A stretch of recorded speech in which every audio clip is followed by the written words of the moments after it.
Hai guys, kembali lagi bersama Mimin di channel Enkun. Fans Saitama bisa merapat, karena di video kali ini kita akan membahas lanjutan cerita One Punch Man.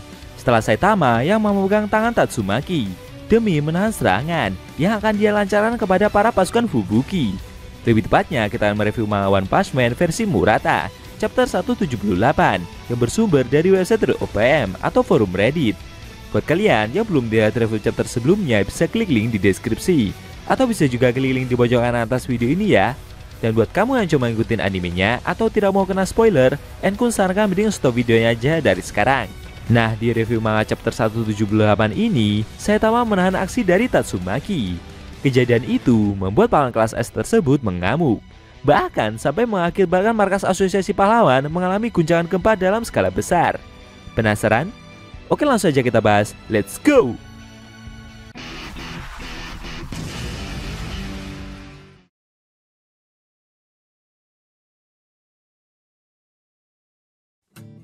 Di awal scene, kita diperlihatkan ruang operasi milik asosiasi pahlawan yang telah selesai membedah seseorang.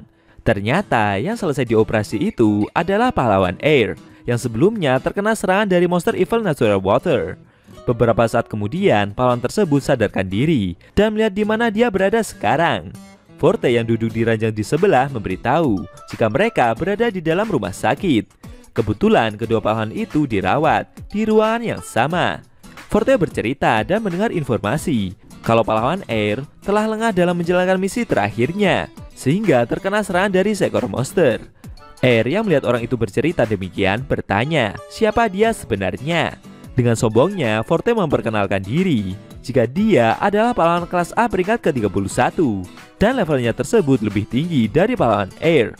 Dia juga menantang pahlawan itu kalau tidak terima dengan kata-katanya barusan bisa melakukan baku hantam. Tapi sayangnya untuk saat ini, kondisi dari Forte sendiri juga masih dalam tahap pemulihan. Dia masih tidak percaya jika pria botak yang Forte hadapi sebelumnya seperti memiliki suatu teknik. Pahlawan Air yang mencoba berbicara itu merasa ada yang aneh dengan suaranya, khususnya selepas dia dioperasi. Tidak lama kemudian, beberapa dokter bedah mengunjungi pahlawan tersebut. Mereka memberitahu jika kondisi dari pahlawan Air sebelumnya sudah sangat kritis dan kerusakan di tenggorokannya sudah sangat parah. Akhirnya mereka melakukan pembedahan untuk menambah beberapa mesin mekanik agar pahlawan itu bisa berbicara lagi.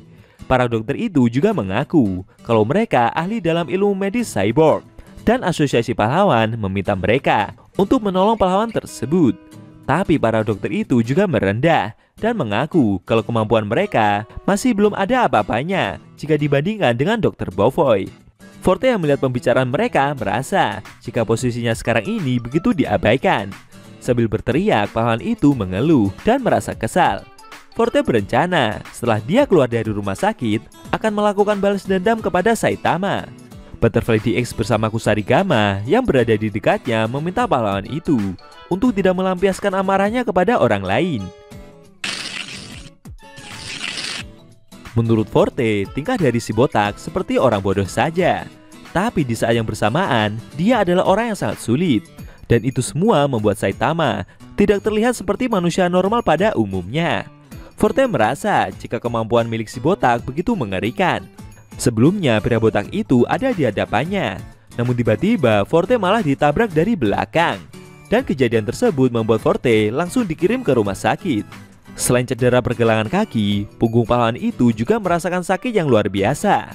Forte merasa kalau serangan dari pria tersebut jika diibaratkan seperti dia yang sedang ditabrak sebuah mobil saja.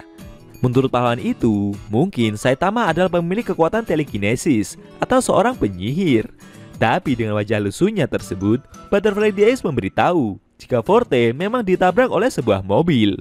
Kusarigama menambahkan kalau kedepannya sebaiknya Forte tidak menggunakan headset dalam melakukan suatu pertempuran. Mendengar fakta tersebut membuat pahlawan itu terkejut.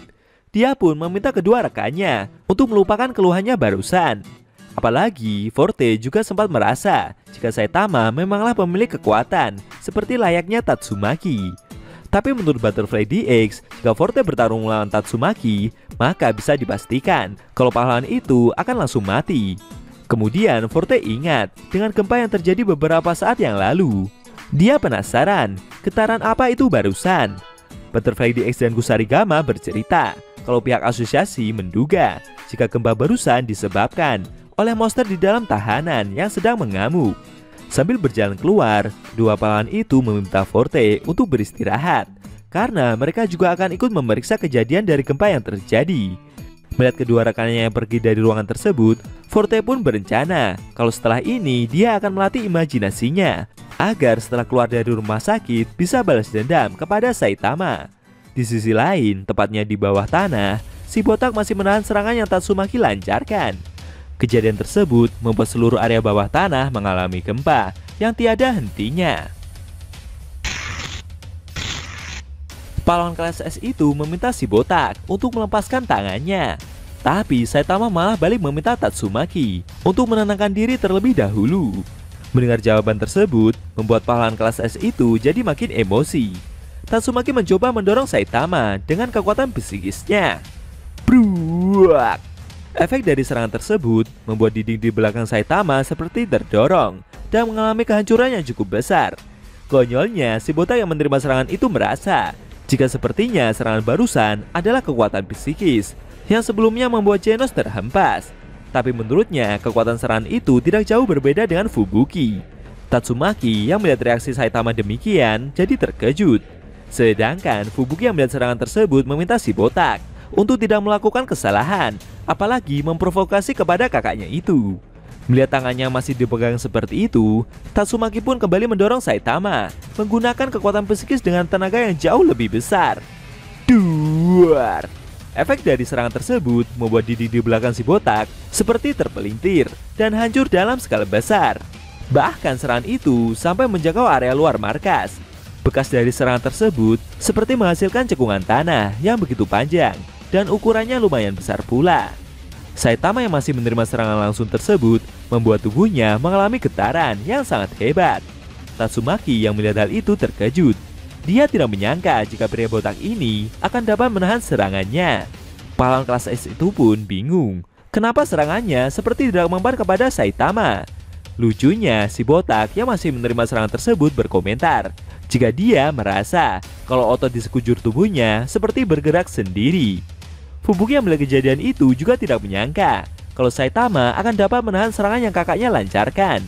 Setelah memperhatikan dengan seksama, Tatsumaki baru sadar jika pria botak ini adalah pahlawan yang sering bersama Genos.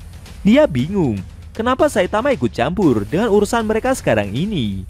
Tatsumaki juga bertanya, apakah si botak adalah bagian dari anggota tim Fubuki juga? Saitama yang mendengar pertanyaan itu terdiam sesaat. Kemudian dia memanggil Fubuki dan memberitahu kalau dia akan mengurus pahlawan kelas S ini. Si botak juga meminta Fubuki untuk mengevakuasi semua orang yang ada di bawah tanah. Mendengar instruksi tersebut, Fubuki pun menerimanya. Tatsumaki yang masih mencoba menyerang Saitama itu berpendapat, menurutnya pria botak ini seperti begitu dekat dengan adiknya. Kalau dia bukan bawahan dari adiknya, lalu Saitama ini siapanya Fubuki? Mendengar pertanyaan itu membuat si botak jadi bingung sendiri. Dia mengaku kalau bukan teman Fubuki atau pendamping maupun rekan dari para bawahannya. Lalu dengan santainya Saitama pun menjawab kalau dia adalah kenalan dari Fubuki saja. Sesaat Fubuki yang mendengar pengakuan tersebut membuatnya jadi terdiam. Sedangkan Tatsumaki tersenyum sinis. Dia berencana akan menguji si botak dan ingin melihat apakah Saitama memang pantas bergelantungan dengan Fubuki seperti itu. Mendengar perkataan tersebut membuat Fubuki dan si botak jadi bingung sendiri dengan apa yang Tatsumaki maksudkan. Sambil mengeluh, Saitama bercerita jika Fubuki lah yang menyeretnya ke dalam kondisi seperti ini. Lalu pahlawan kelas S itu kembali menyerang Saitama, dan kali ini dengan skala yang jauh lebih besar dari sebelumnya. Duar! Efeknya membuat udara berhembus sangat kencang dan ruang bawah tanah itu perlahan seperti mulai terpelintir. Para staf yang berada di permukaan pada berbondong-bondong untuk keluar. Mereka merasa jika bangunan markas ini seperti mau runtuh. Para kaum elit yang tinggal di dalam apartemen juga pada panik semua. Mereka tidak menyangka jika bangunan baru yang digadang-gadang menjadi bangunan teraman di dunia akan mengalami gempa sebesar ini.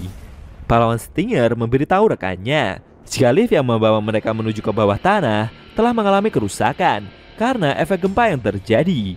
Pahlawan Genji yang melihat komputer memberitahu Kalau sepertinya beberapa klan yang mengunjungi tahanan bersama para staf dan beberapa pahlawan masih ada di bawah sana. Semakin lama, efek kekuatan yang Tatsumaki lepaskan membuat ruang bawah tanah itu mengalami kehancuran dan gempa yang sangat dahsyat. Para pasukan tim Fubuki pada panik. Mereka menyadari jika ruangan bawah tanah ini semakin berputar.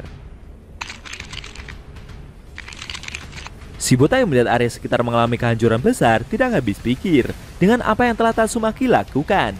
Pahlawan kelas S itu memperlakukan markas asosiasi layaknya lap kain saja. Sambil tertawa dan terus menekan, Tatsumaki menjawab kalau dia akan membuat Shibota menyerah. Melihat serangan ini seperti tidak ada habisnya, Saitama pun mencoba untuk mendekat pahlawan kelas S itu.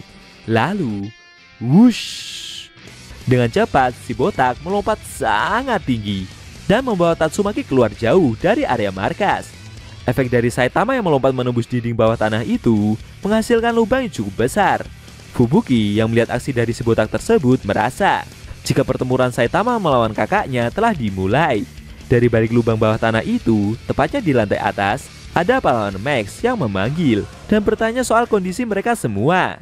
Ternyata di lantai tersebut, para pahlawan telah berkumpul. Melihat ada lubang yang muncul, membuat para pahlawan itu pada berbondong-bondong turun. Sedangkan di lantai di bawahnya, ada beberapa monster dengan level bencana rendah yang berhasil keluar dari dalam tahanan. Efek gempa besar yang Tatsumaki keluarkan membuat jurus yang mengurung para monster itu mengalami kerusakan, sehingga membuat banyak monster bisa keluar dengan mudah. Kemudian salah seekor monster mencoba untuk membuka pintu keluar. Lalu para monster itu pun berteriak dan berkata jika setelah ini mereka akan mengamuk karena manusia-manusia itu telah mengurung mereka di tempat seperti ini. Namun ternyata dari balik pintu keluar tersebut ada para pahlawan kelas A yang telah berkumpul di bawah tanah. Dengan tatapan dinginnya, para pahlawan itu melihat 3 monster yang membuka pintu itu. Kejadian tersebut membuat ketiga monster itu terdiam lesu. Lalu dengan cepat mereka pun menutup kembali pintu keluar yang sebelumnya mereka buka. Dengan kejadian itu, praktis membuat para monster cebol tidak bisa kabur. Apa yang akan terjadi selanjutnya? Apakah Tatsumaki akan kembali mengamuk dan menyerang Saitama meskipun sudah ada di luar markas? Sayangnya, scene cerita manga One Punch Man versi Murata chapter 178 telah berakhir.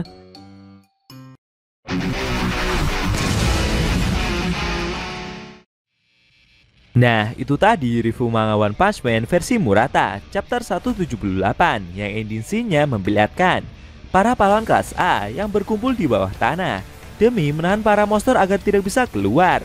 Di sisi lain, si botak telah membawa Tatsumaki keluar dari area markas demi menghentikan aksi kerusakan yang pahlawan kelas S itu lakukan.